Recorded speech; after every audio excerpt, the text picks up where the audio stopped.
You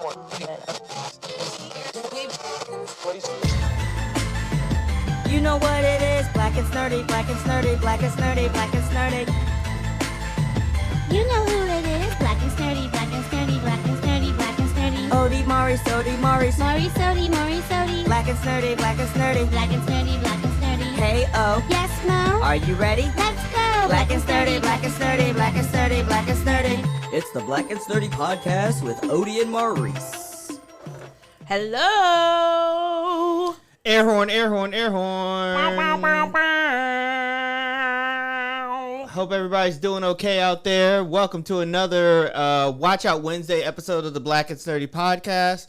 The podcast where two black nerds get together and we review and watch some piece of media. And right now, what?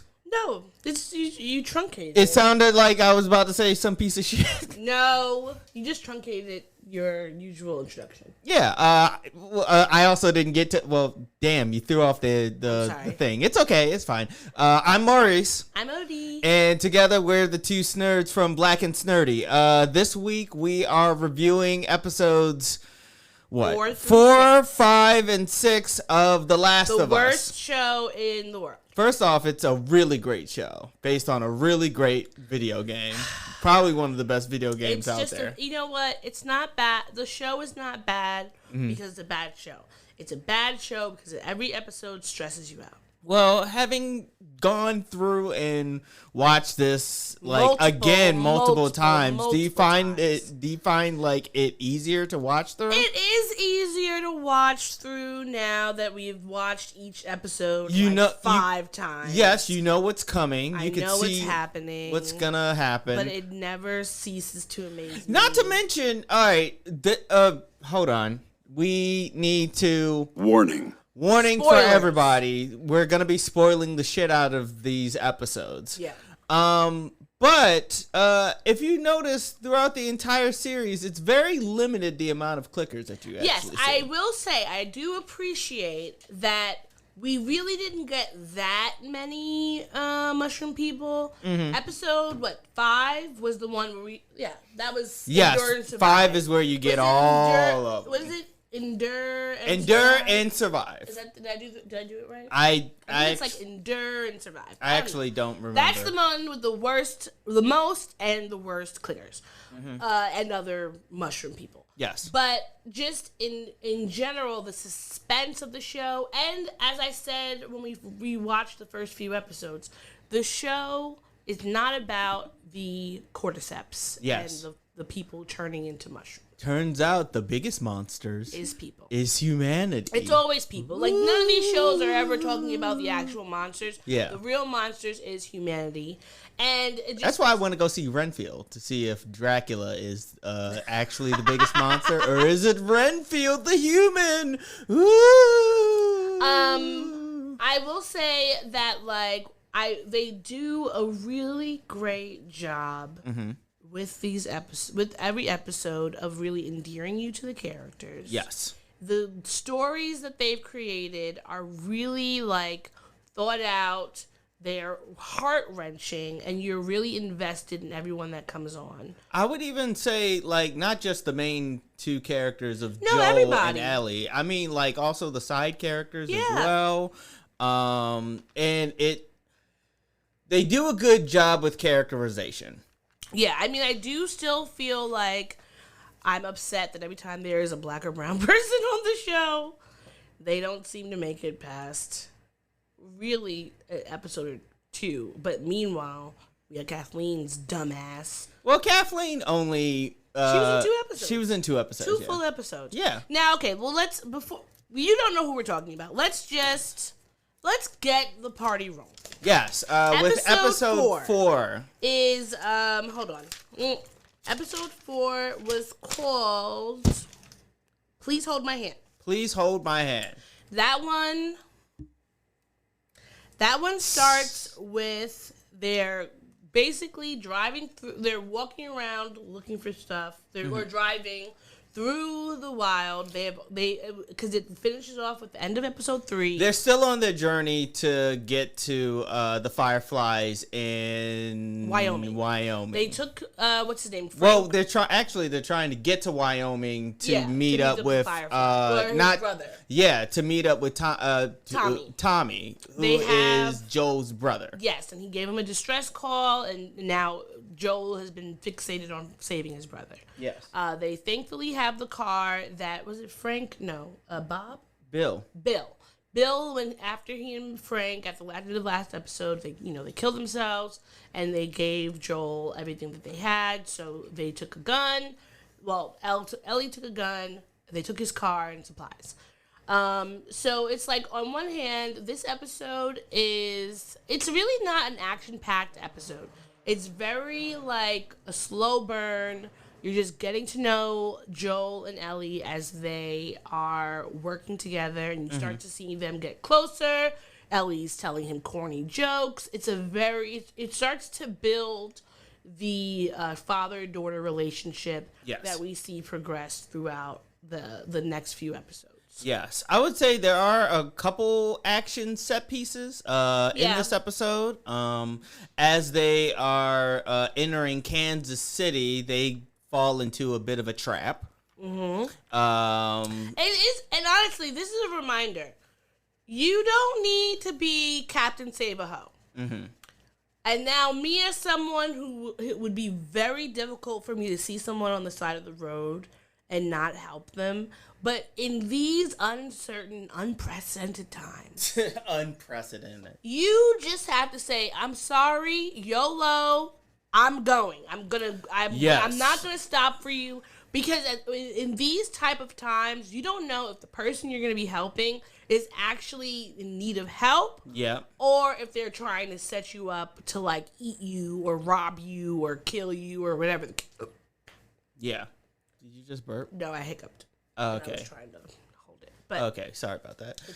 No, I agree with you. Like, in any Survivor sort of story, like, it's all about survival. You do have to be selfish. You have to be able to protect your neck. Protect what's yours, you know?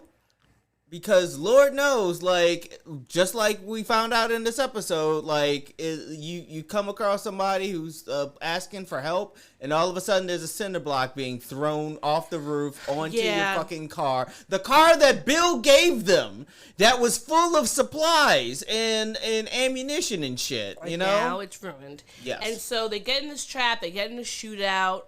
Unfortunately, well, not unfortunately, they end up Joel ends up shooting, I think, was it 2 guys? Yeah. He shoots 2 of them, and then there's one more that comes out, and unfortunately Ellie has to shoot protect him. Joel, so she shoots him in the back. Yeah.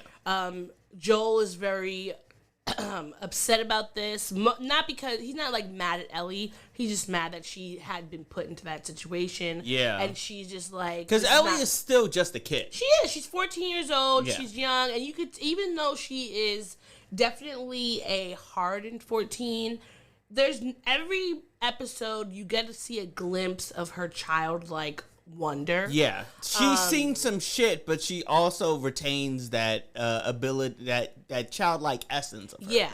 Yes. And so Joel is in his way trying to comfort her and be like, I'm sorry that I didn't see the guy, and I had to put you in that position. And she's just like, forget about it. It's not my first time killing someone. But she doesn't really want to go into it. This is obviously a very traumatic situation for her. Yeah.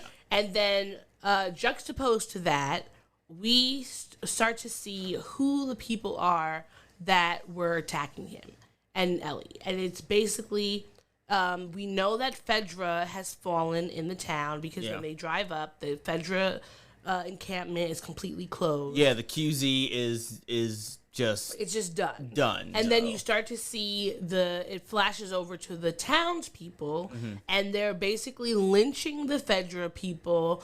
They're questioning conspirators? No, collaborators. Collaborators, and trying to get information, and then once they don't get the information, they're just killing them. Yeah. Which really... or even if they get the information. And if they get... they're just killing them. Like, either they're killing people indiscriminately. And it really, to me, I just think of, like, at what point do you just become completely barbaric and really like it doesn't make sense to me when there's already not a lot of people in the world for you to be killing folks just indiscriminately, because as much as yes, resources are limited.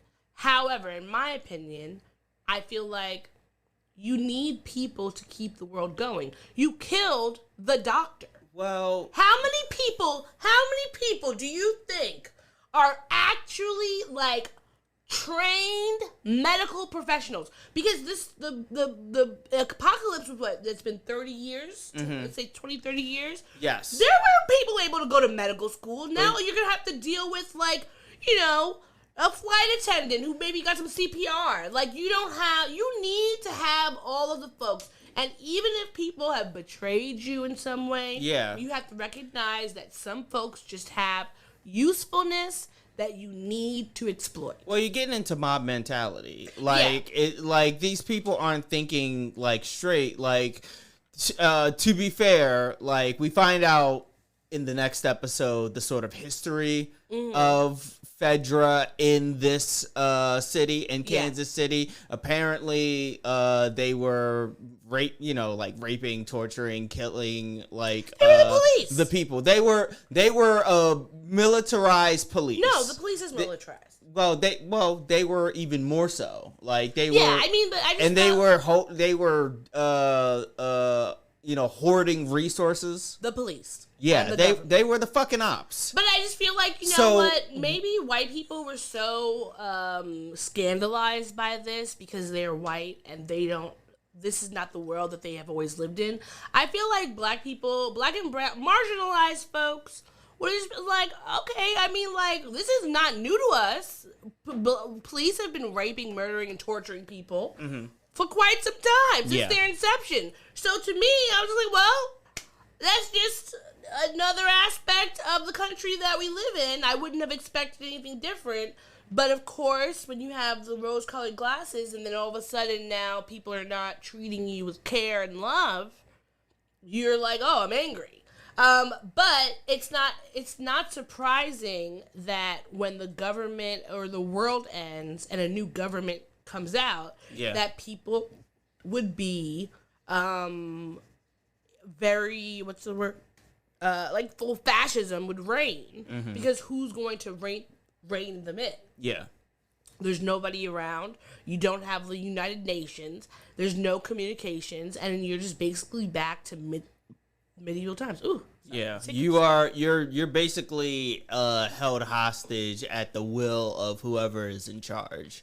Because what's your other option? Yeah. To go out and not even to worry about the cordyceps. Your other option is to worry about raiders and cannibals. Yeah. So you're going to stay where you are. You're going to just deal with whatever they've got going, and you're going to try to make the best of the situation. Hence the collaborators who collaborated either snitching on people. Well, not either. Yeah. They snitched on people. Yeah. Like, and, gave away information because, unfortunately, when you are under fascist rule, you are not able to keep there's the loyalty that you would have to folks normally is really not possible, because if you need supplies to eat, you're going to do it. Now, there are some people, of course, who will just collaborate at the drop of a dime because they just have no desire of being a little bit uncomfortable. Yeah. But most people are not going to collaborate unless there's a bigger issue, which is what we find out in the next episode. Yeah.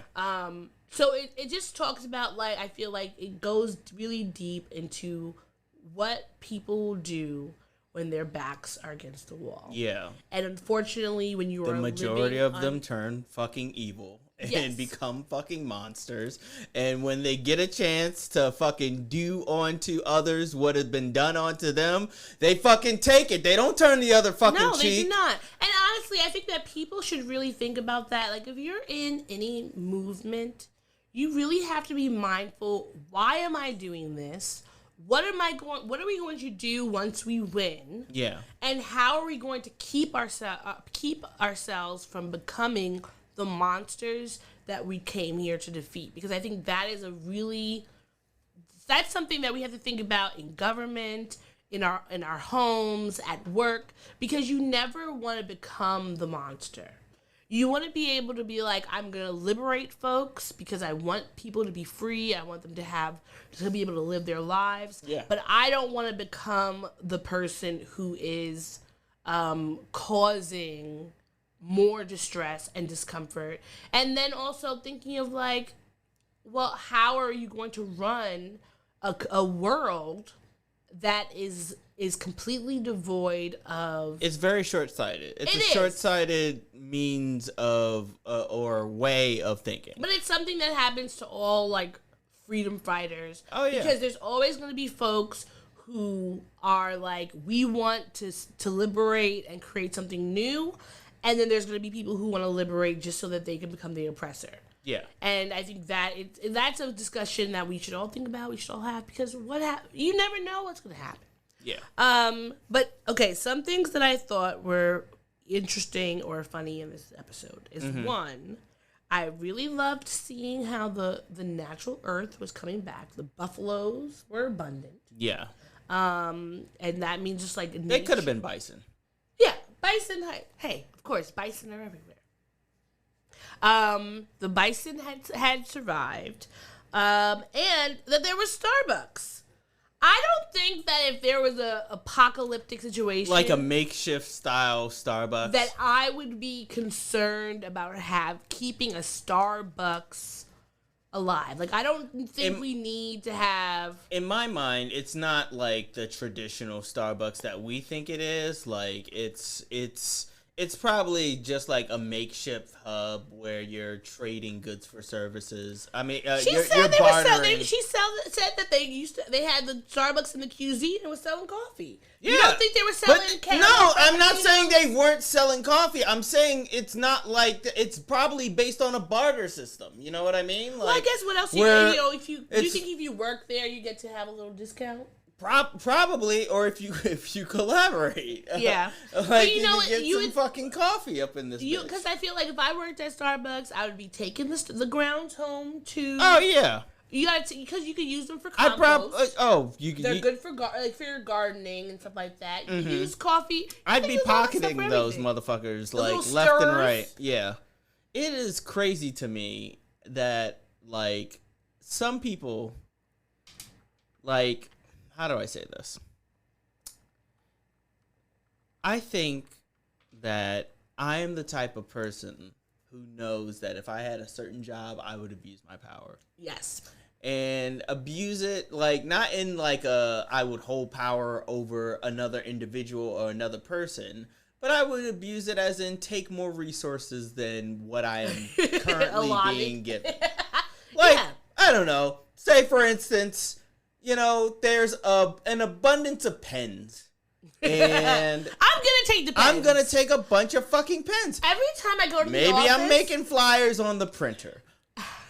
Maybe I'm using some of the postage in order to ship stuff to my friends or family. Whenever I go to the office, I always take. Maybe I'm taking a bunch of snacks. Snacks, number one. If the office has free snacks, I'm taking them.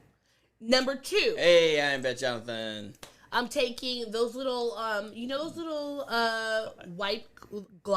eyeglass wipes, yeah. Oh my god, I love those. The little like moist towelettes that are specifically for your glasses. Mm-hmm. I'm hoarding them. I'm putting them in my backpack. I will be finding them a year from now whenever I need them. And then postage notes. Yeah, postage stamps. No, postage note. Like post-it notes. Yeah, post-it notes. And then if they have any interesting colored pens or markers, I'm going to need them. What is... okay. I'm not going to get into this right now, but I do want to, off mic, ask you what is your fascination with... like the variety. Not black and blue pens. Because I just feel like the colors pop. It's interesting. It's colorful. You know, I like to have a colorful life. You know? It's just different. I don't want to have a red, black, or blue pen. I want to have one that's purple, that's green, orange maybe. I don't know, but just give me something different. Does it help you understand like what you're writing a lot better? It does help me pay attention to, like, I feel like it's interesting enough for me to pay attention to. Your handwriting is illegible. It is not illegible. Like, I am looking over here at your... Look at these notes. Like, can you make any... I can read them. Can you make any... I can read them. For my brain the moves listeners so quickly. who are watching us on Instagram Live, please tell me if you can make out anything that is on this sheet of paper. My brain moves very quickly. So when I'm writing, it moves quickly, and it just helps to have a very eye-popping, eye-catching color. Okay. It's okay to slow down to write a little bit. I wish that I could. I mean, Tell you that can. to my ADHD. Okay. Sorry. Play the I'm sorry. ADHD card. It's Neurodiversity Awareness Month, and Yes, it is. This is one of the things. Thank you for making me aware. I'm just letting you know. Okay, but anyway, we also get to learn more about Tommy, who he is, what happened between him and Joel. We find out that he and Joel, after the breakdown of society, they joined up with some people. That's how they met Tess. And then they became basically raiders. And in the show, we know that the raiders are people who, if you were living they would be living in a vicinity, and if any people would come into that area, a lot of times they would end up killing them. Yes. And so that was a part of what they did. Somehow Tommy meets up with Marlene. She's one of the people who was the Fireflies. She's a part of the Fireflies. She was housing Ellie and was the one that asked Joel to take her to the hospital to meet with the other Fireflies. Yeah. When Tommy meets her, he decides to join up with the Fireflies. Joel doesn't want to follow him, and then they split. Yeah. And so that's why it's like so important for him to find his brother, because he, just like any older sibling, he's like, my younger brother is just always about that life, and I think it's stupid, and I'm just trying to save him because he doesn't know what he's doing. And then, of course, they get to Kansas City. Murder. What is it? Murder City? Is that what he calls it? It's something. Killer City. Killer City. I think so. Yeah. If you're from Kansas, please let us know. And they get into this gunfight, and then now they're looking around to figure out how they're going to survive this place to be able to get out, get to Wyoming, and get to Joel's brother. Yes. And of course they're hiding. They find this really good hiding spot in like the top of one of the city's standing buildings. Yeah, they put glass all over the floor so that you can hear the crunching, which is honestly a very good idea. That's a smart fucking thing, because like if it's dead of night, dead quiet, I might not wake up. Silence is deafening. I sleep with the TV on. Yes. I sleep with the TV on or with noise. Yes, it is. Have stuff on in the background. It's not. It is. It's not, because then it's extremely peaceful. No, because then you're like, oh, I'm having dreams. Then I have of Star Trek, and the board is coming to get me. Then I have interesting dreams, and then in my dreams I'm like, oh, this is clearly a dream because it's based on an episode of Star Trek. No, but if you didn't have that, you'd just be able to sleep peacefully and not have any outside. Absolutely changes. Not. I would absolutely not be able to sleep peacefully because, like I said, silence is deafening to me. Like, if I hear silence, like, it actually keeps me up more. Can you hear silence? Yes, you can. The sound of silence. That's the Simon and Garfunkel song. The sound of silence. Yes, exactly. But okay, so they're sleeping. He puts the glass down so that they could hear intruders, which honestly did not work because there were intruders pointing guns at them to wake them up. Ellie wakes up first. She wakes up Joel, and then that's the end of the episode. You just see. We also learned that Joel is not deaf, but hard of hearing in his right ear. Yeah, because I believe that he was saying that somebody got shot. Yeah. It messed up his hearing.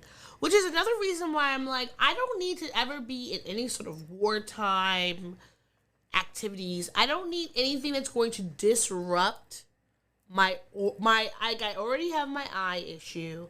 I don't need my ears to be going with it. Yes. Because honestly, not being able to see or like very clearly all the time sucks. But I could not imagine not being able to hear. Whenever I get off a plane and my ears haven't popped, that is the most stressful time. You don't know how to make your ears pop? No, I do, but sometimes it doesn't work. I tried chewing gum. I do the whole, like, nose blowing things. I've tried all the tricks, but sometimes it just doesn't work. Yeah, And I make so myself yawn. I try to make myself my yawn, ears. but, like, that feeling of, like, you're underwater and people are talking to you and you can't really hear them is very stressful. And so it's, like, not being able to see is stressful, but not being able to see and not being able to hear, forget about it. Yeah. It's just like, why am I continuing on doing things? Because honestly, living with a physical disability in this world Would be terrifying. would be terrifying. Yes. As we find out in the next episode. episode, Great Endure fucking and survive. great transition. That was a great segue.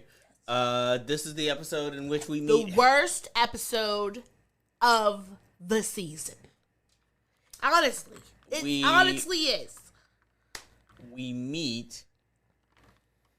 How would you rate that that previous episode? Okay, I'm gonna rate that one.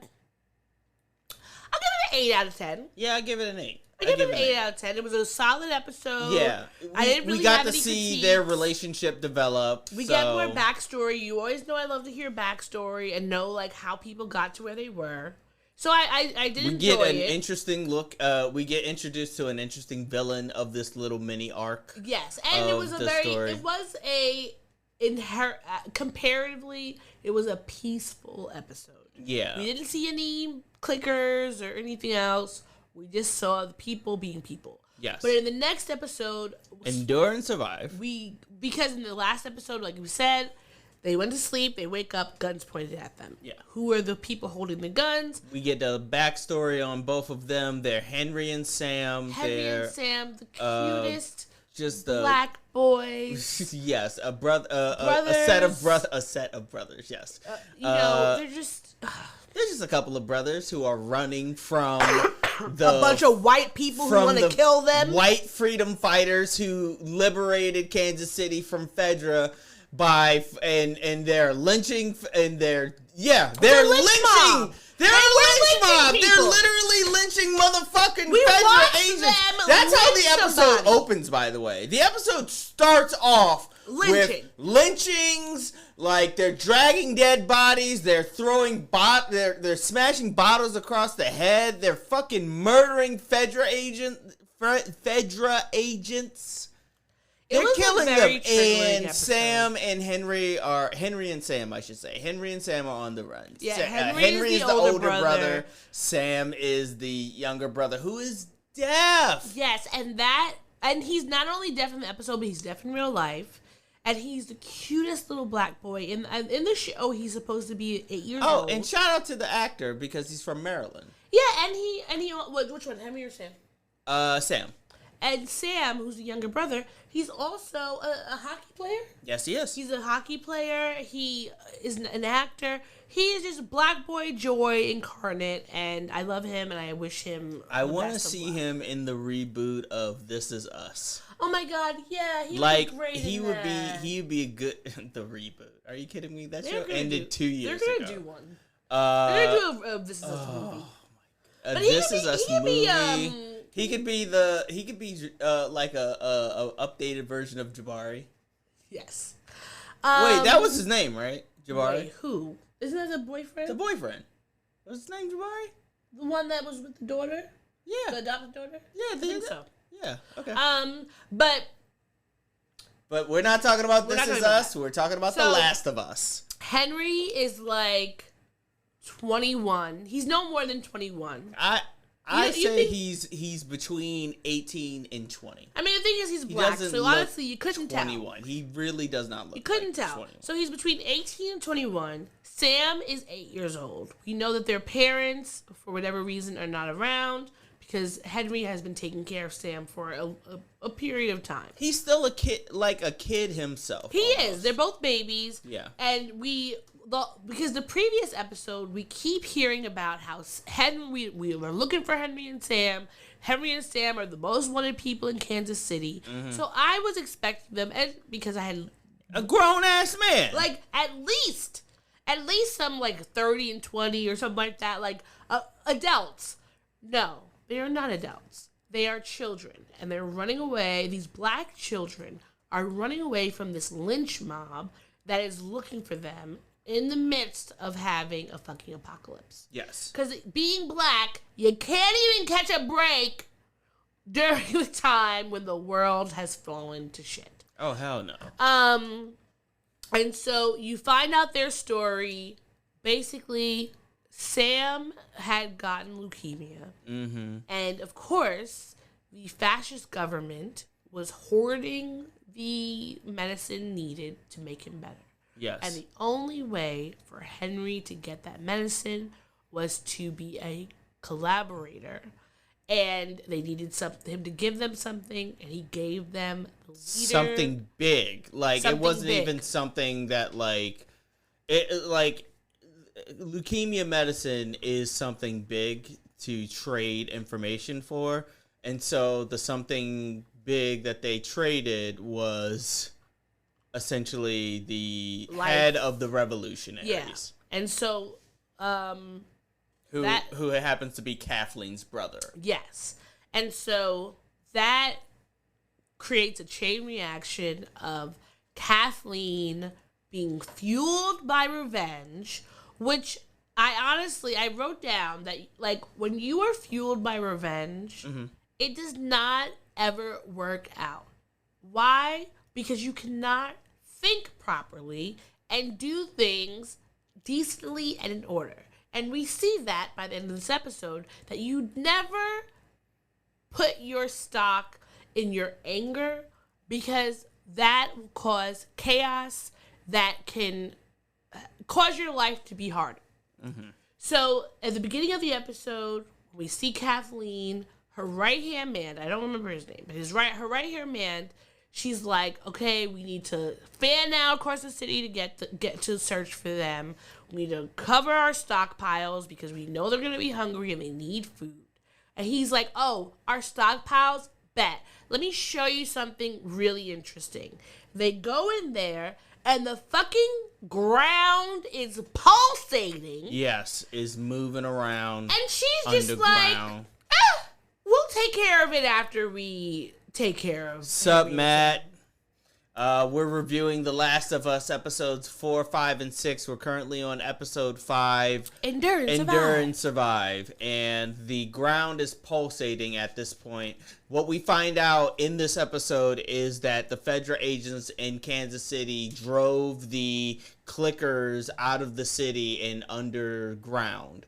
Apparently, or supposedly, the clickers were cleared out from underground, or there's not that many underground, but there's pulsating and movement happening in the storage places. And so instead of her saying, you know what, this is very important, let's look into this and fix it and figure out what it is, she's like, well, this is not my first priority. Is this your, are Henry and Sam and the not way your that a first Karen, priority? of course, would the say. biggest Karen. She is the biggest Karen. She is if Karens had power. Yes. And you never want Karens to have power because they don't know how to use it. Yes. They always want to find some stupid, superfluous. It is First off, this episode is fucking problematic. It's 100% problematic. It's literally a mob of white people chasing two black young boys, in order to fucking kill them, or worse. Or worse. And you don't want to know what that worse could be, but you know it's there. So she has all this information, and she tells them, like, just forget about it. We're going to search for the boys. Yeah, we're searching for Sam and Henry. And, of course, like, we flash over to Joel and Elle. They have linked up with Henry and Sam, who are going to lead them out of the city. Henry is very well-versed in the city, and he's like, either you're going to take me or you're not getting out. So you're either working with a conspirator or you're not. But once they get to one of the underground bunkers that was there, you get to hear more about Sam and Henry's story. Yes. And why he was a collaborator. So you get more empathy for him. And also you get to see what it looked like for people who had gone underground to save themselves, because the bunker is now obviously empty. Yes. But it clearly was people were living there, children were living there. It was There's lived in. paintings It was things lived in. on the wall. But honestly, I would never want to live in that type of situation. This is why I just already know. You would never want to live in a basement? No. Not a basement. A underground bunker for any large portion of time. Because I spent lots of my time living in basements. No, but this is the thing. In being in a bunker where you have to rely on other folks not to do something stupid that could kill you is not my jam. Yes. I have never been able to trust folks that they are not going to be thinking like an idiot and be like, oh, maybe we can do this. No. You follow the rules or you die. And I am a rule follower. Most people are not rule followers. I follow rules unless I feel like the rule is ridiculous. So you're not a rule follower? No, I am. No, this unless is the rule is, it's like... I am 85% a rule follower. And when things are in this sort of situation, I already know that I would be considered like the ops in the house. Because I'd be like, oh, Billy went out past curfew and did not come back. I don't think we should let them in. I would be I would be sitting at that door. Did you lock it? What did you make sure there was nobody around? Because I'm not trying to die. We're already in this fucking basement with no lights. Like, how much more do we need? Like, how much more stress do we need in our lives? You would be terrible to be surviving with. That'd be a That's great what. survival No. You just got finished saying that you would be the fucking ops because I'm trying to make sure everybody's safe. Everything is stressful already, and then you have this sure motherfucker over here safe. who's just like tattletaling and shit. Yes. First of all, if there are mushroom people outside, you bet your ass I'm tattletaling. Because why can't you follow the simple rules to ensure our survival? And there's walking migraine. There's literally nothing outside that is great enough for you to be leaving and not coming back no, it's not. I'm sorry. Mm-hmm. You're just gonna have to get shot because you don't understand the rules of engagement when it comes to survival. And I am a survivalist. I'm not trying to die for someone's stupidity. So if you're gonna be stupid and you wanna go out there and mingle with the cordyceps, great. You stay out there. I'm not opening the door. I'm not. Okay.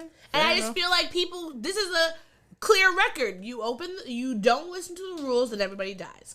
But while we're there, the best part of them being in the bunker is that Ellie and Sam get to really be like kids. They get to bond. They get to play. They get to bond. And you get to see like Ellie be the kid that she is and like enjoying another child and being like just young, which is something that she hasn't been able to do. I honestly wish they would have stayed there for at least like 2 days before they left. But of course, that can't happen. Yeah. They leave, they're walking, and of course, Henry is all bigged up like, see, I told you my plan was going to work. There weren't going to be any problems. And then what do you know? Pew, pew, pew, pew. Problems. Yes. And it comes from an old man at the top of his house. Yeah. Shooting at them. Honestly, you want to know what I thought it was going to be? What? For some reason, I was thinking maybe they had like a gun on, like a motion sensor gun, like propped up. I wasn't thinking there was a person, but then I was like, oh, I guess they wouldn't have that technology. They really would not have that technology. This isn't like fucking Gears of War or anything like that. They wouldn't have that technology. But then when he went up there, and you see it's this little old man, who's up there shooting at them because he's a part of the militia. It was the chickens coming home to roost. Because there's the thing. You can be confident. There's chickens on TV, too. Sorry. there were chickens. Anyhow, you should be confident in your plans, but you don't boast about them until it's completed. Yes. Because you don't want to like... Until you're, like, 100% sure that you're absolutely out of danger. Yes, and that... Because you need to be on alert. You can't just, like... You know how, like, in football, like, if there is a successful pass and there's nobody around to tackle the dude, that sometimes they'll just slow up a little bit and walk into the end zone like nothing is wrong or anything like that. Like everything is just like fucking easy breezy, beautiful cover girl. Like, you can't do that. Like, there's a reason why that level of showboating is frowned upon. Yeah. It's because, like, you what happens if someone comes off the offsides and pushes you up? You never know. Just because it looks like you're out of danger, you have to be 100% sure that you're out of danger. Yeah. All of you. If even one person, this one, feels that there is danger about, you have to move accordingly. Because you know what? Anxiety saves lives. It saves lives. Because I will make sure that you are safe before showboating. Sure.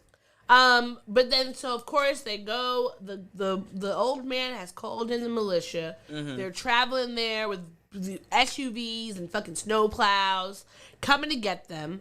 Kathleen hops out like, "Where's your brother? What's going on?"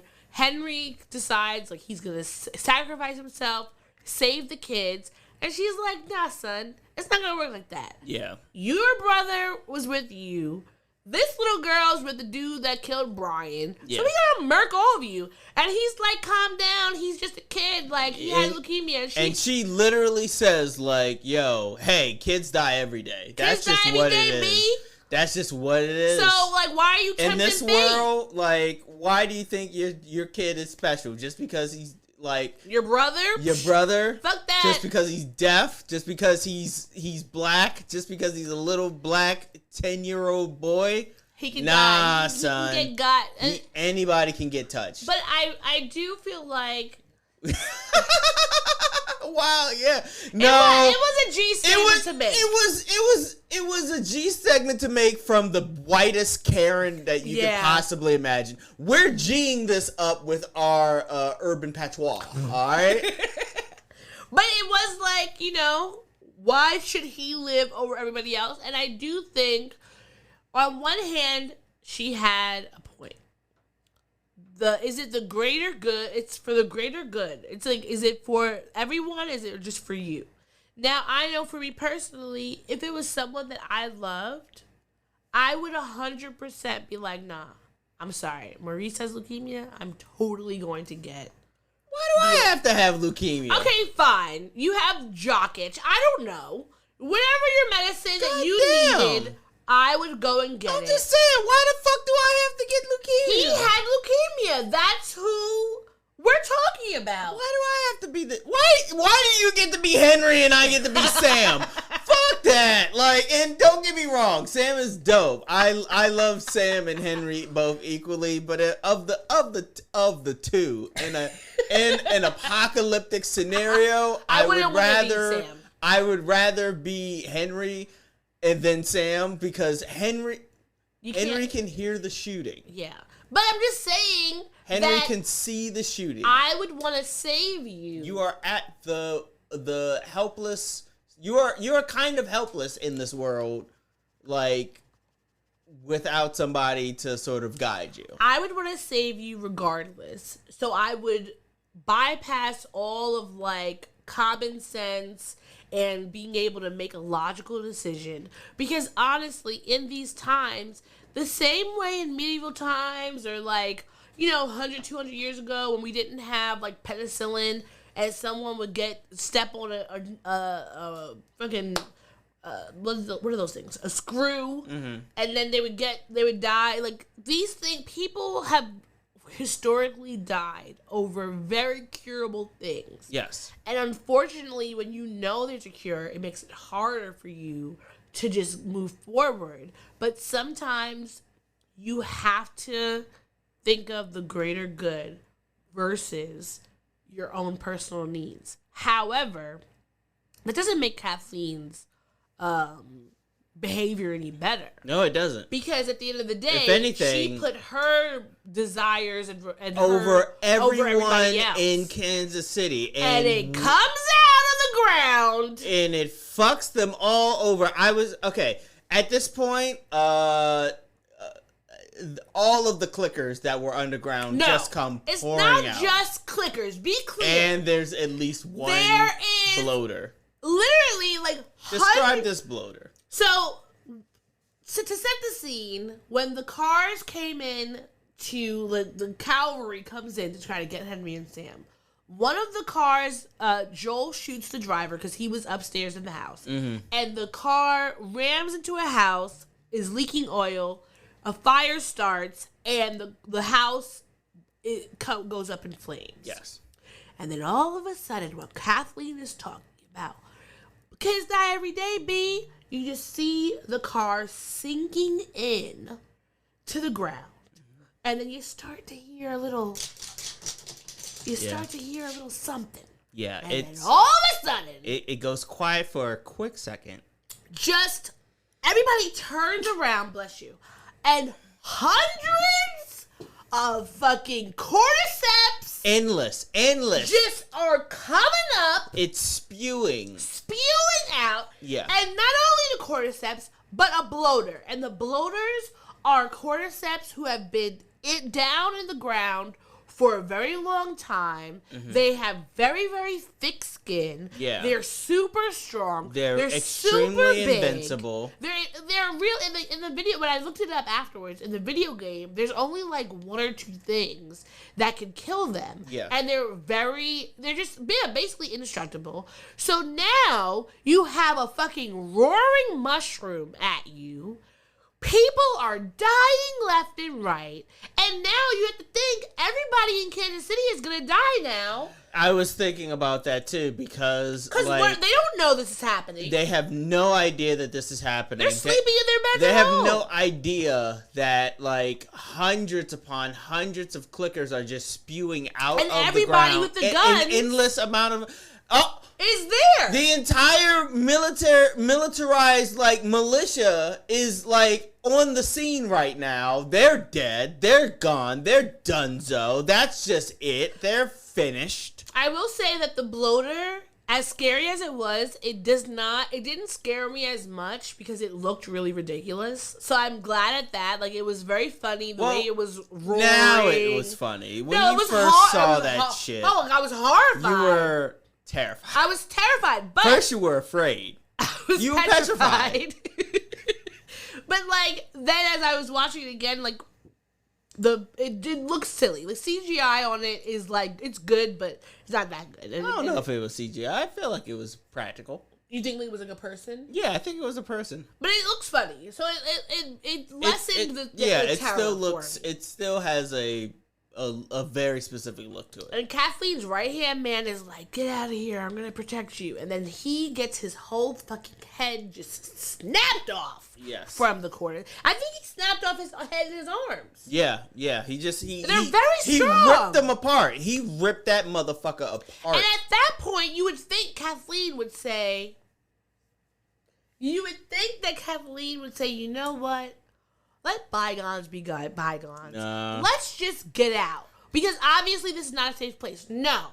This stupid bitch is still trying to kill them. Mm-hmm. And you know who messed her up? A child clicker. Because children die every day. Exactly. And she gets hoisted by her own petard.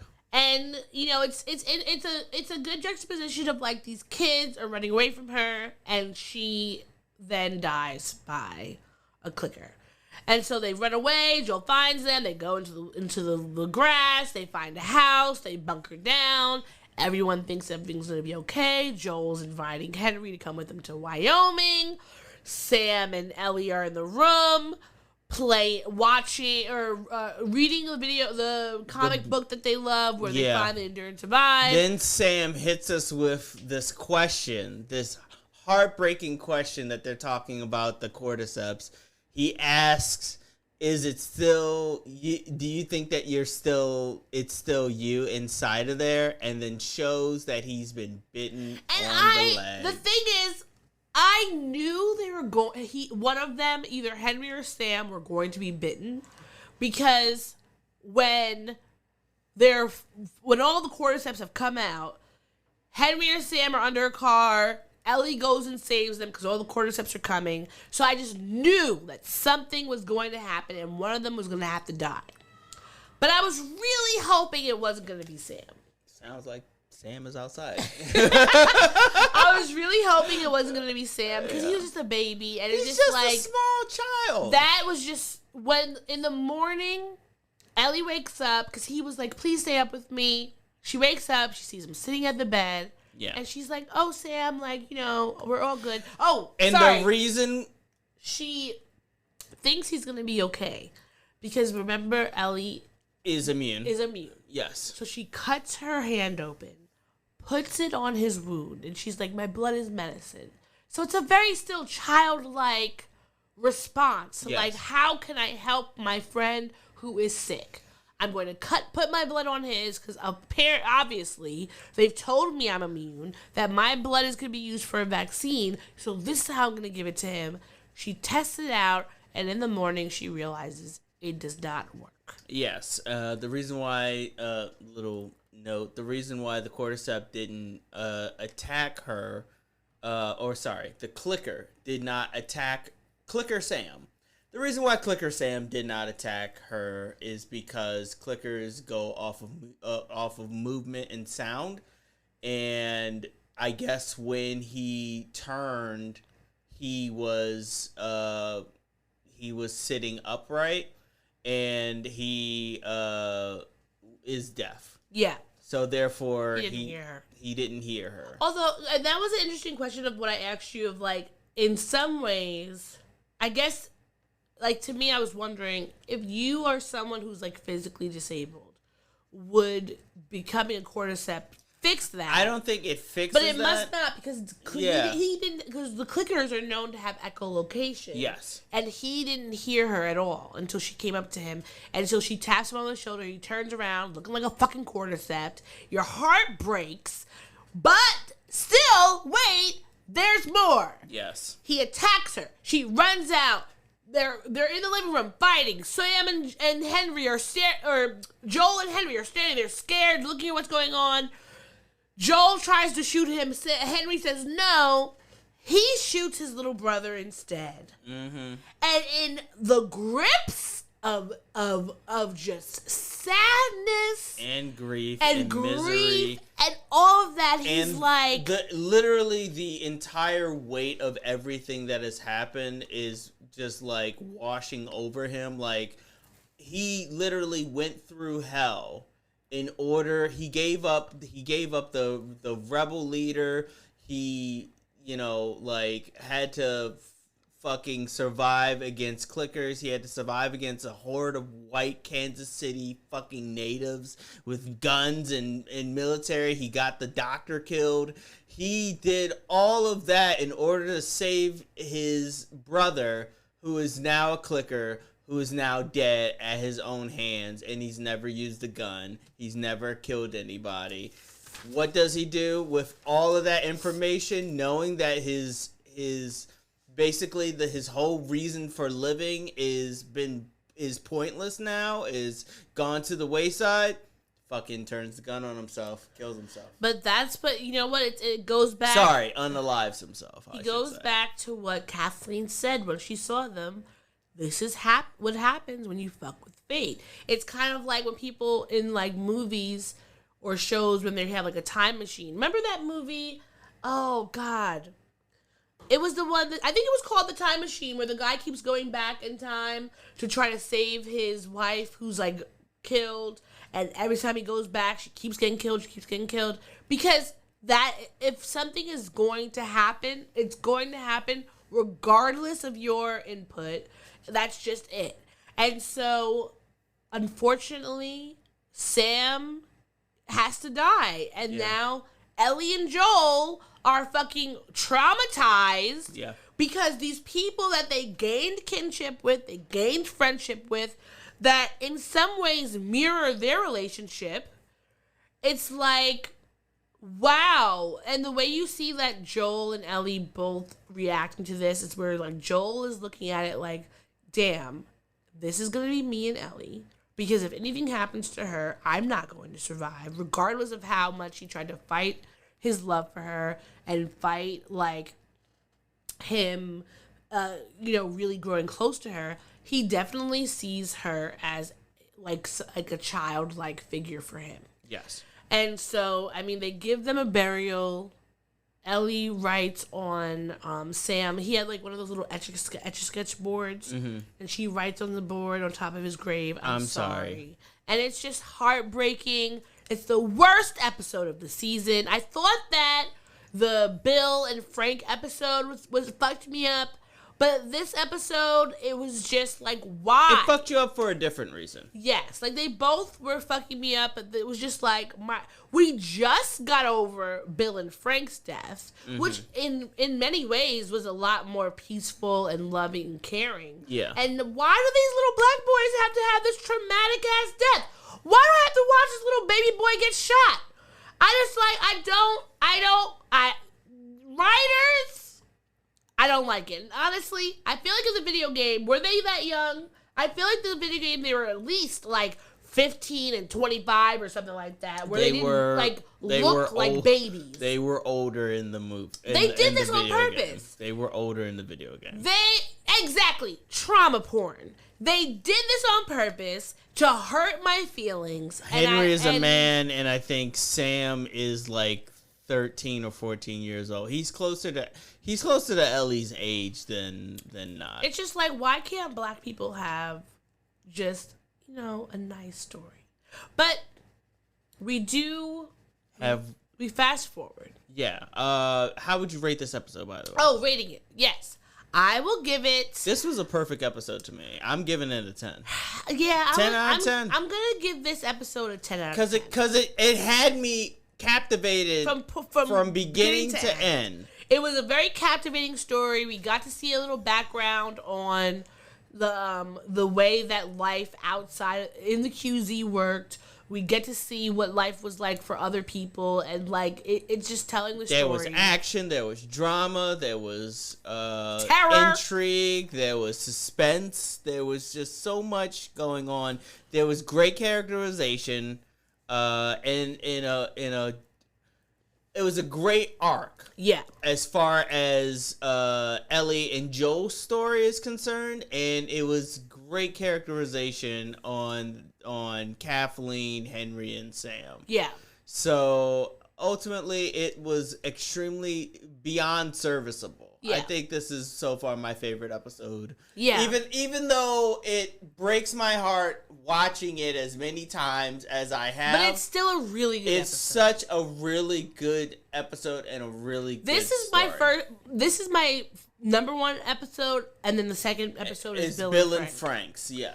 And then, of course, like, Ellie and Joel, they continue on their journey to Wyoming. I think they're riding on horseback. Yeah, they're riding on horseback. We look at the time. Yes. Yeah.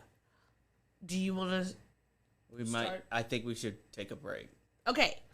We're going to take a quick break before Instagram cuts us off. Yes. Do not leave. Come back. We will be right back with more of the Black and Sturdy podcast. Watch out Wednesdays for The Last of Us, episode 6. Yes. Which is called Kin? Yeah. Yes, Kin. BRB. You're listening to the Black and Snurdy podcast. We now return to the Black and Snurdy podcast. And we're back to the Black and Sturdy podcast. Watch out Wednesdays. We are reviewing The Last of Us, episode 6. Spoilers. Ken. And thank you for joining us. We are just two dope-ass nerds on the road to friendship. Stardom. I don't know.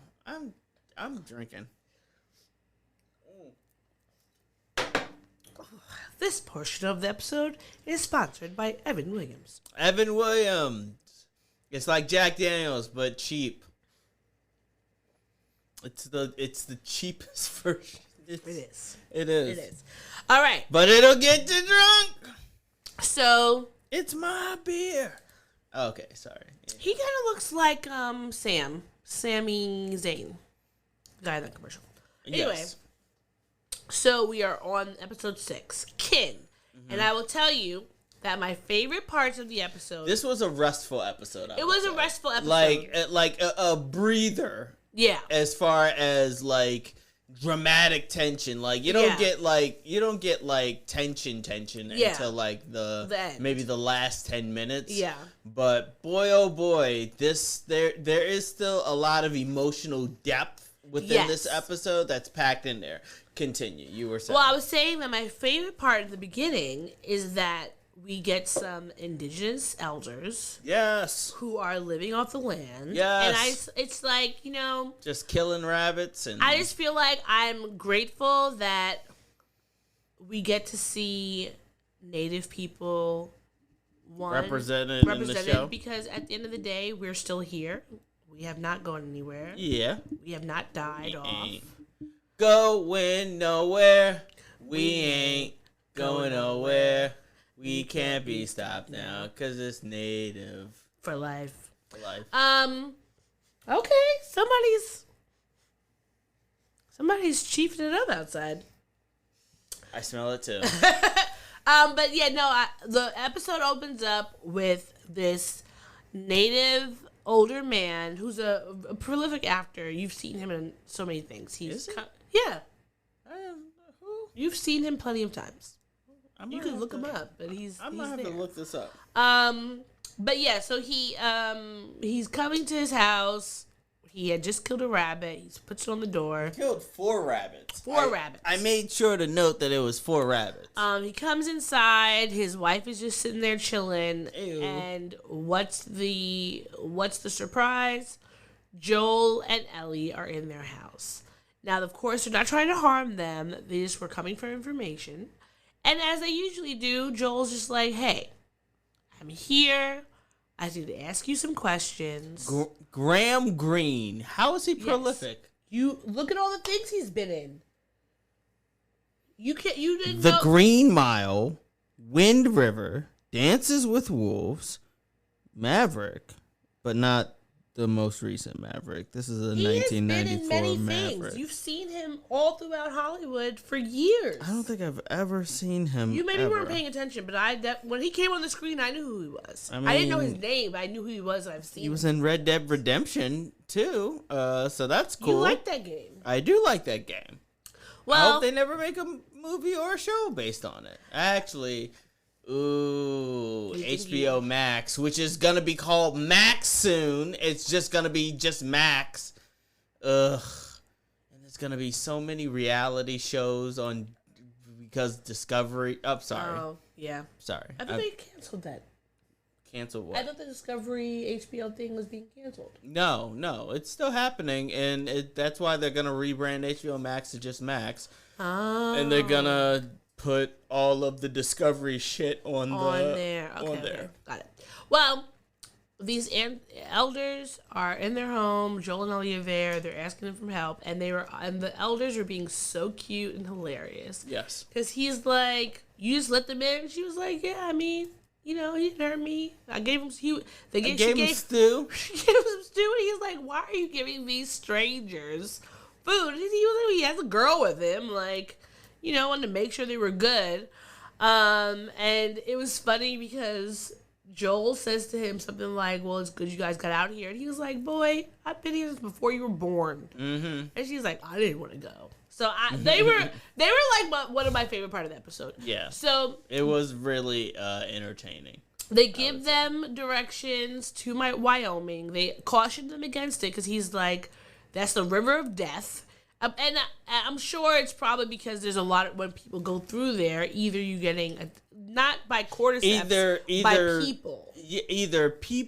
Either the weather or it's cordyceps. Because where they are, I don't know if cold. cordyceps can swim, and no, they can't swim because fungi. You know what I mean? I don't think they can fungus swim. don't do well in water.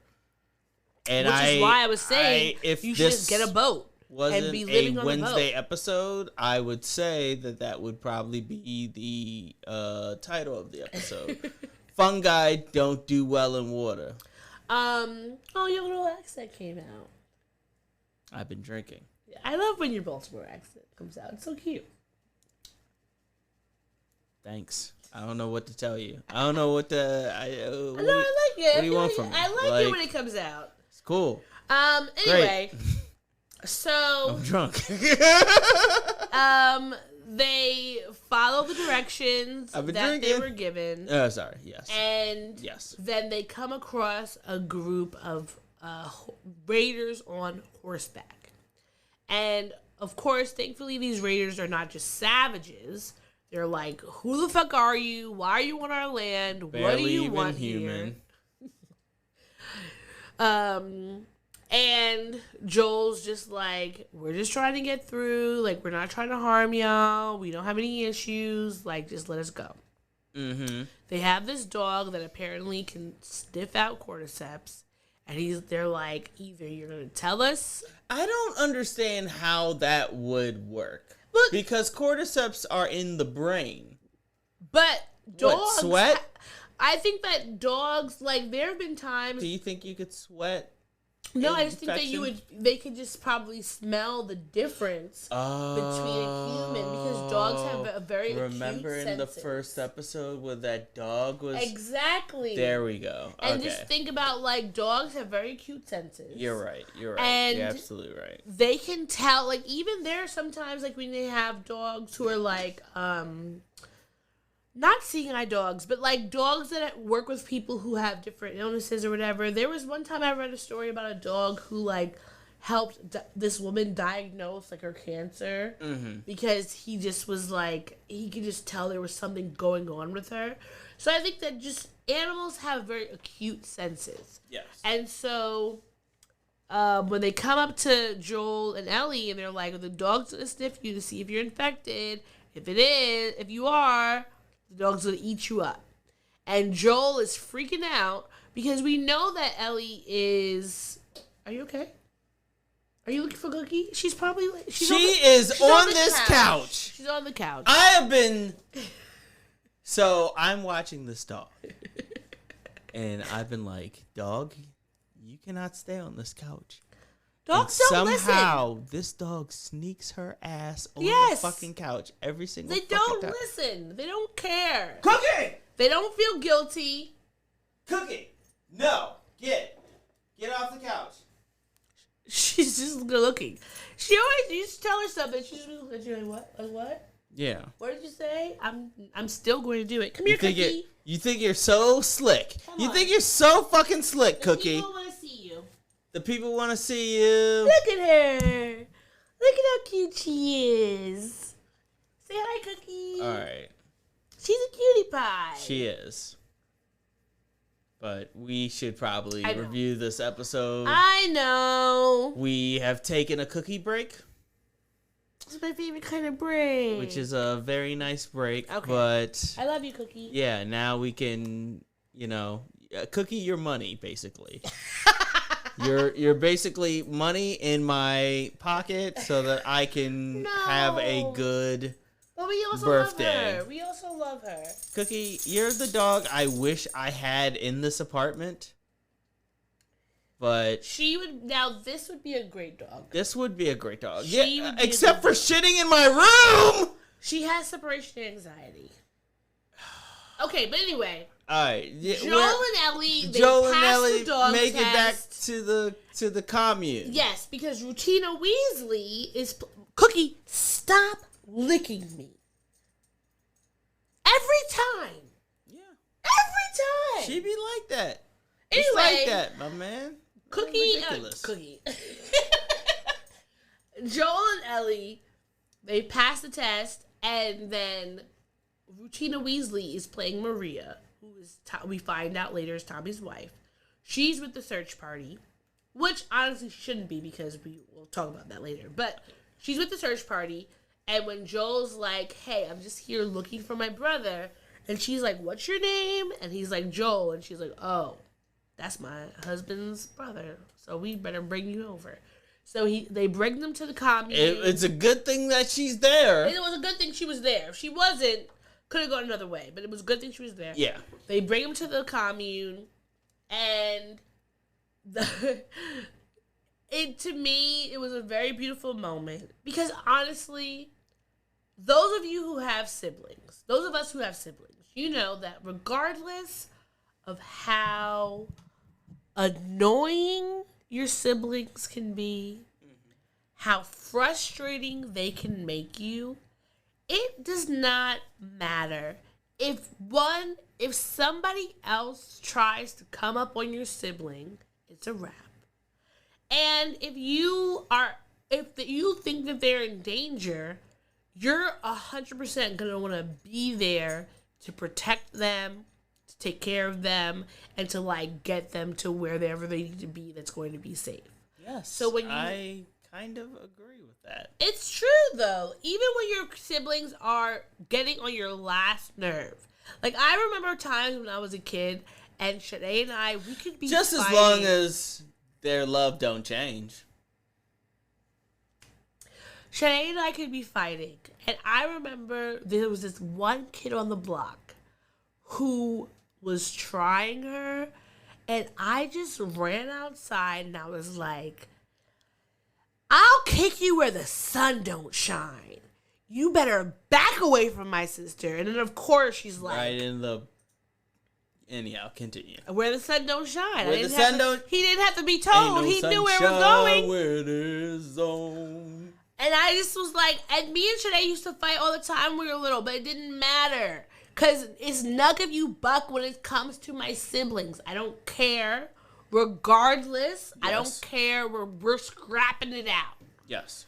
So when he sees his brother, after how many years they've been distant, no matter how much he's annoyed him, they're both just so happy to see each other. And I can imagine, like, in this world, how often do you get to come across family? Yeah, someone from your origins. Yeah, like is that. What I refer to it as. Yeah, like how often do you get to see that and the person's okay, like they're doing well, and then you get to just like be with each other, you know? So like they see each other, they hug, they're dapping it up and loving each other.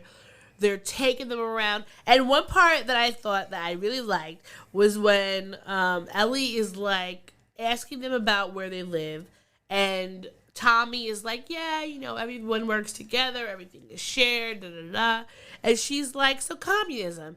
And he's like, no, not communism. And his wife's like, yeah, it's communism. We're communists. We share everything. It's a commune. It's a commune. So, and honestly, therefore, it is communism. Growing up, when we learned about all the different types of, like, government systems, communism never sounded bad to me. Because the thing about communism, it's not the act of communism. This is when we get blacklisted. This is our James Baldwin moment when we fucking become expats. No, but this is the thing. It's not the actual tenets of communism. It is the people who run the communist states that cause the issues, because then you get people who want to consolidate power, who want everything for themselves. So they're no longer doing like a distribution for everyone, so that it no longer becomes fair. But in this space, thankfully in this apocalypse, people have been able to understand and see, like, yeah, we do need to be working together to protect each other. They have a movie theater, they have a farming, they got food, they got bacon, or bacon's coming soon. Like, how... Imagine you eat bacon after you haven't had bacon for 20 years. Fresh bacon. You're gonna be like, you know what? Fresh from the hog. We're gonna figure it out. Because those are just little of life's simple pleasures that you have to be like, you know what? This is better than anything else that I could have been having. But we get to see Joel and his brother reconnect. You get to see Ellie start connecting with Maria, Joel's wife, who we learn is pregnant. Tommy's wife. Tommy's wife, who we learned is pregnant, which is why I said she should not have been in the reading party, because you're pregnant. You are a delicate flower. You need to be at home. You don't need to be try riding telling around. a black pregnant woman what to do.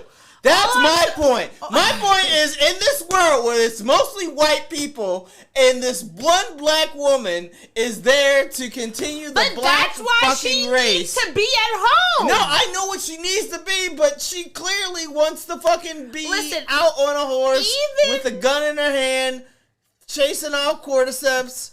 Even running off raiders. These times, she wasn't she was a district attorney or some shit. Let me be pregnant. She's all about justice. Let me be pregnant and let me tell you how much I'm not. You would just be pregnant and be in stirrups, getting spoon fed. Yes, I would. Fucking. I would be laying there all day. I need someone to help me out. I'm going. Like, why would I be a person creating life? I am a whole fucking miracle here. It would be some and you want me to go on horseback? What is that? Realistically though, it would be Battlestar Galactica. Where they're just farms. No, but no. Realistically, it probably would be. Yeah, like. But not in this place. In other places, there's definitely. In other places, not on this commune. No, in other places, there's definitely in the second season, we're 100% going to come across like a pregnancy farm. You just have to be pregnant, just lay there. No, I don't want to be a pregnant person that like doesn't have any agency or anything like that. I want to be able to walk around, mill about, garden. But once it gets to the point where, like, okay, I'm really pregnant, like, once you get to, like, 5-6 months, don't ask me to do anything. Don't ask me to get you a glass of water. That's it. Because I'm creating life. Duly noted. I'm creating life. I can't create life and also be doing chores. Because that life needs to be protected. You need to have, like, a chastity belt around yourself to make sure no one's bumping. Don't even walk 6 feet around me, because I don't need you bumping into me and bumping into my baby. That is actually, can I tell you, that is the one recurring nightmare that I have, is that, like, tripping pregnant women. Oh my God, literally. Hi, Matt.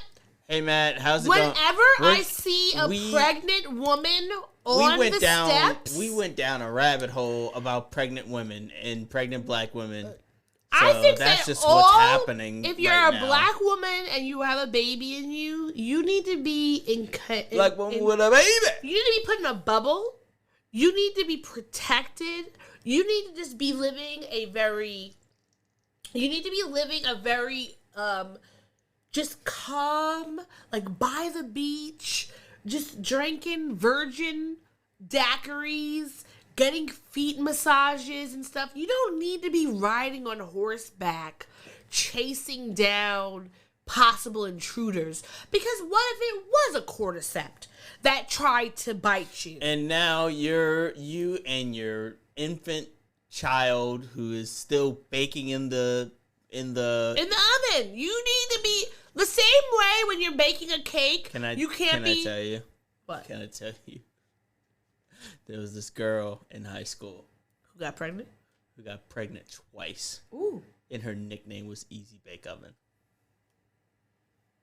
Now, y'all know y'all fall for that. She was Easy Bake. Anyway. 'Cause she didn't learn. Regina Weasley is pregnant. She is elected to office because she is working. First of all, this is why black women need to be in charge. Because you see how everybody is happy and healthy and wealthy and fed in this commune. Why? Because their elected official is a black woman. And she's making sure everybody has what they need. But also, she gave Ellie a fucking Diva Cup. Yes. And I was so glad. Well, first off, I felt a myriad of emotions when I figured out what that was. Like, haven't you the fact seen that them before? I know what it is. I have seen... Yeah, first off, I have seen them before. And I seen them before I knew what they were. Let that sink in. I saw them. Can I tell you something Yes. fucked up? Yes. I drank out of one. Shut your What? What? Because I thought it was Are you I thought it kidding? was a rubber Are you shot kidding? glass. Are you kidding? I thought it was a rubber shot glass. Why? This is why I tell you all the time, stop putting things in your mouth. I didn't put the fucking Diva cup in my mouth. I drank out of the fucking Diva cup. So much better. No, it's not better. None of it's good. What? Because Can you I didn't know. I describe a situation where you decided to put this Diva cup with alcohol in. Oh my god! I hope that person boiled their Diva cup before you. Well, there was alcohol in it, so they don't need to boil it. No, it's still alcohol. need to it's boil still it. sterile. They like, still it's still need to good. boil it. Why? Oh, because of my lips? No, because there's you don't want anything that could possibly throw off your pH balance. That's why you shouldn't be putting BioShock down there. Yeah, well, that's why you shouldn't be putting chocolate syrup and whipped cream on your vag. Because anything, that's why people need to wash their hands before they touch down there. Because anything could throw off your pH balance. And that's not fun. So far away from this episode. Nothing happened in this episode, apparently. Well, it was a very docile episode. It was a very docile But episode, I'm just saying. We're talking about Diva Cups. Listen, Diva Cups, no, to me, this was the most important part of the episode. Because, one, if you're a person who has periods, a Diva cup during an apocalypse? That is the best gift you're going to get. I love my Diva cup.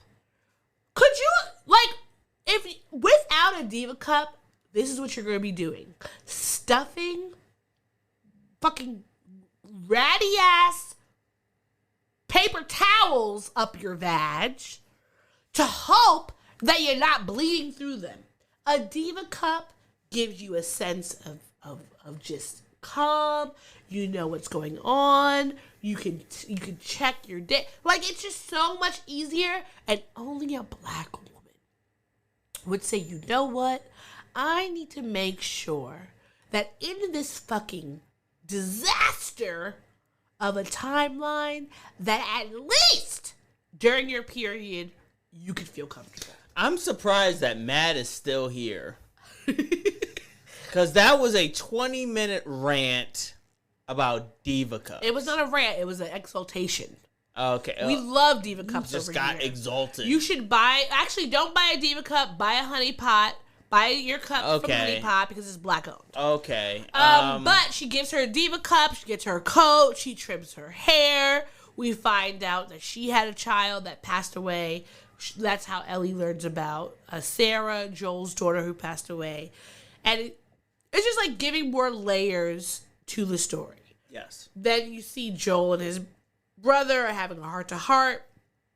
He tells him about him having a child on the way. Joel does not respond in the way that his brother would have hoped. He's a little bit salty. Mm-hmm. His brother says, I don't know if I'm going to be a good father. Which usually, if your sibling says something like that, you respond with something encouraging.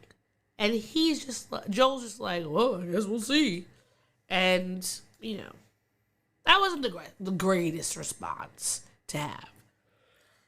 Joel is still grieving. Yeah, of course. Joel is still grieving the loss of his own daughter. Listen, there were no trauma therapists in this timeline. They were all just dealing with it the way the best way they knew how. And that's just shooting people and fighting. All right. Which is why there's so much violence in the QZ, because everyone is fucking traumatized. Mm-hmm. Then, of course, they're going through all this, and Joel eventually makes up with his brother, and he says to him, like, I need you to take Ellie. You are better. You traverse this place better. She'll be safer here with you. I want her to stay with you. Ellie hears a little bit of this and, of course, is upset. Because she's like, who are you going to pass me off to? Everyone who's I've loved, who I've cared about, is dead or gone or left me. Yeah. And you want me to now traverse this scary, whatever, This with your world. this world with your brother. And that's only going to scare me more, which is a very sweet thing to say. Yes, it is. And then the next morning, when Joel was supposed to have been leaving, he's there with the horses that he was going to steal. And get out of there. And then he decides that he wants to wait because he's too in love with her as his daughter. Well, not in love. No, you know what I mean? No, I'm talking about in love with her. Like he you has can be, love for not Ellie romantic as, love. Okay, It's love, like he's like his he daughter. he loves her. Yeah, He loves her, not in love. He loves her. you don't think you could be in love with your children in a non-romantic, like it's just a in love? No, you just love your children. Okay, well he loves her like a daughter, Yeah, he loves her like a daughter. and so he then realizes that he can't just leave her. He wants to give her a choice. I'm not getting into it tonight. He wants to give her a choice. We'll get into this after the podcast. And actually, keep talking because I have to. I'll be right back. Okay. He wants to give her a choice. And he's just like, whatever you want to do, I'm here for it. And she immediately is just like, I'm going with you. We're saddling up. We're going through these roads together. We've been together all this time. So why wouldn't I complete this journey with you? Which was very beautiful. It's very lovely. And then they take their horse. They're going. It took them about 5 days to get from where they were in Wyoming to where the Fireflies were supposed to be. I forget the name of the university, but they were at a school. They were at a university hospital, which is where they were supposed to be like meeting up with the Fireflies. He was supposed to be passing Ellie off. They were supposed to be figuring out what her blood does and how they can use that to save humanity. They get there and surprise, surprise, it's deserted. Which, honestly, it calls into question the communication of the Fireflies. Because why is it that y'all don't ever seem to know what the right hand does not know what the left hand is doing? And I feel like if we are freedom fighters, we need to be keeping constant communication. And I don't know how they would have done it, but somehow they needed to have give Joel some sort of walkie-talkie or something so that he could be like, you know what? I need to know what's going on. You need to be keeping me informed. And this way we coordinate, better. But why am I going to a hospital and y'all Negroes aren't even there? I just feel like it's a breakdown. Well, first off, I don't think that was...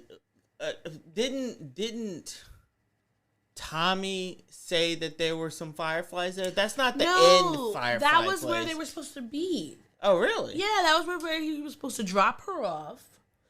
And that's why he had asked Tommy, like, where is this place so they could go. So that's where he was supposed to bring them. And it was only when they got there, they're searching through the hospital. There's, like, monkeys they found running clues around. that led them to the actual They found the final little map. And it had all the strings were it's talking about a good thing that they fucking stumbled upon that. Yeah, because there's no fucking Google Maps. Nobody's dropping a pin. Well, I guess they did kind of drop a pin because it was on the pins on the map. But just like, you shouldn't have to do all that work just to get somebody where they were instructed. You were instructed to bring somebody there. The information should be there, okay? Yeah. Don't No, have for me doing sure. a wild goose chase to hope and pray that you're where I want you to be. Hoping and wishing and hoping. Sorry. That's what I immediately thought of. But once they get to the hospital, they find out where the Fireflies are, or they assume where the Fireflies are.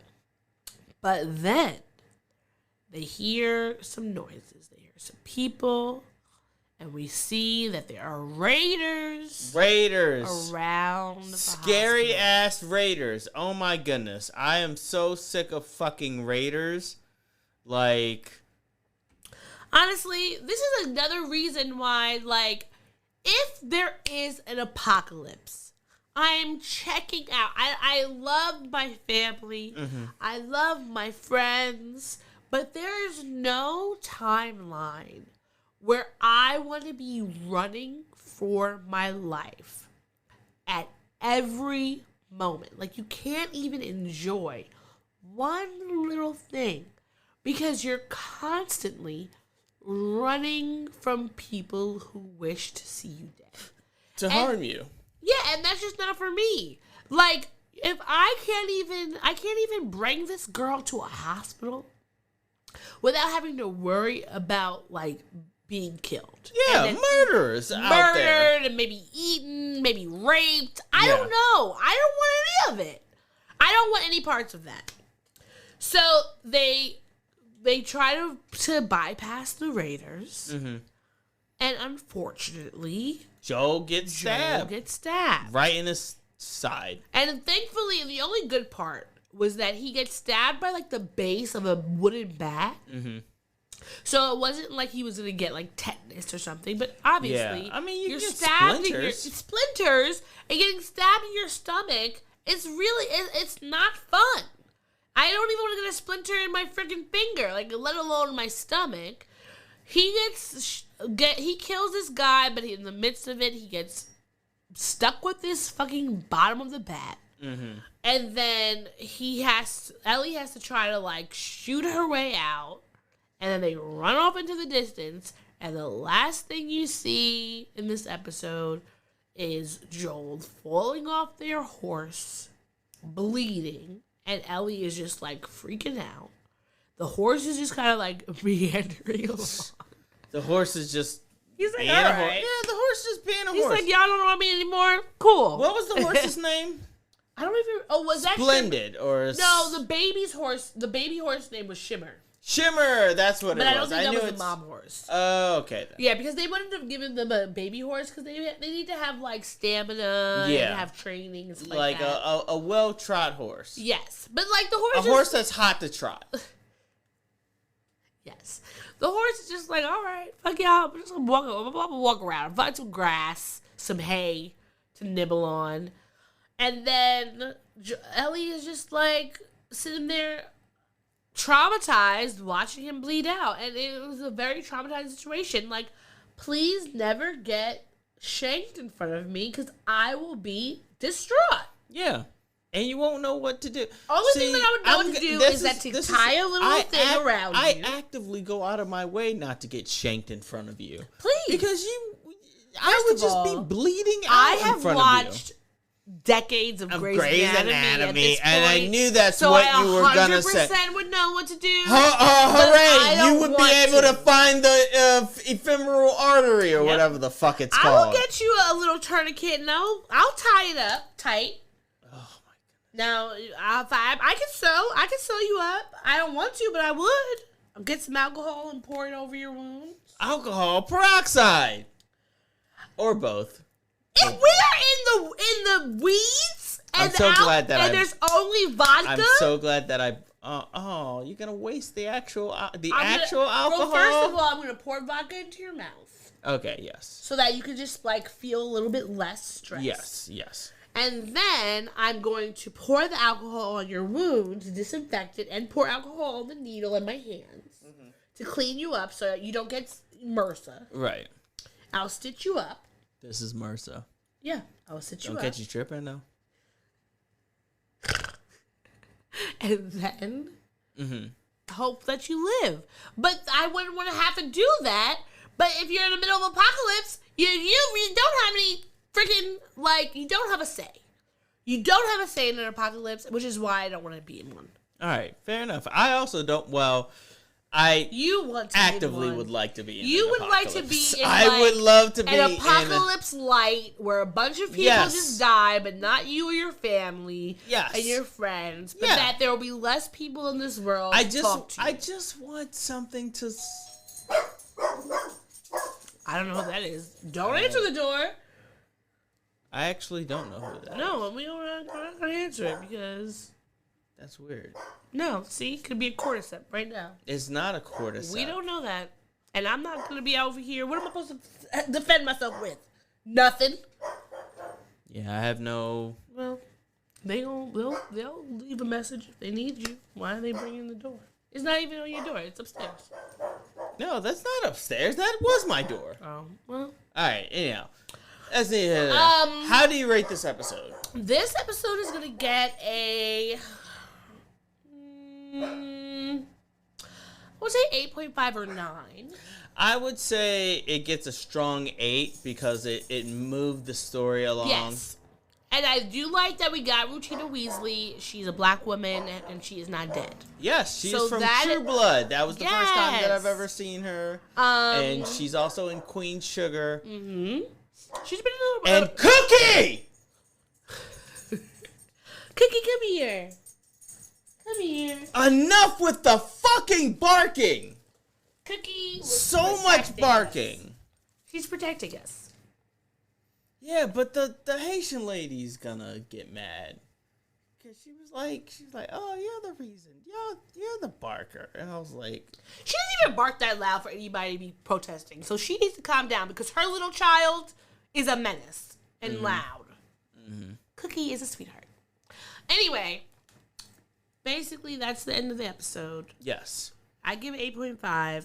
And then we have a lot. We have three more episodes to go. 3 more episodes to go. And those 3 episodes are a doozy. Yes, they are. So, that's it and that's all for me. That's it, and that's all for me. And if that's everything, then that's everything. Tune in. Everything is everything. Tune in next week when we will... First off, tune in this weekend when we will be recording another episode of the Blackest Nerdy Podcast proper. Tune in next Wednesday when we will be continuing to review the final 3 episodes. This is a little known fact. That first episode is actually 2 episodes in one. Oh. The reason is that the HBO execs were like, this, if it ends the way it was supposed to end on Joel throwing that child's dead body into the fire. And people, the HBO execs were like, this is too dark. Yeah, it was is very too dark. Like back-to-back child deaths in the first episode. Funny enough, I thought when we first saw that little girl in the first episode, I thought that was Ellie. I thought that was going to be our introduction to Ellie, and then we just, like, you know. No. That's just a random child. Anyhow, we will be back with more in the future this weekend and next Wednesday. So thank you for joining us, and take it easy. Bye. Say bye, Cookie. Thanks for listening to the show. If you'd like to contact the podcast, you can reach us via email at blackandsnerdypodcast@gmail.com.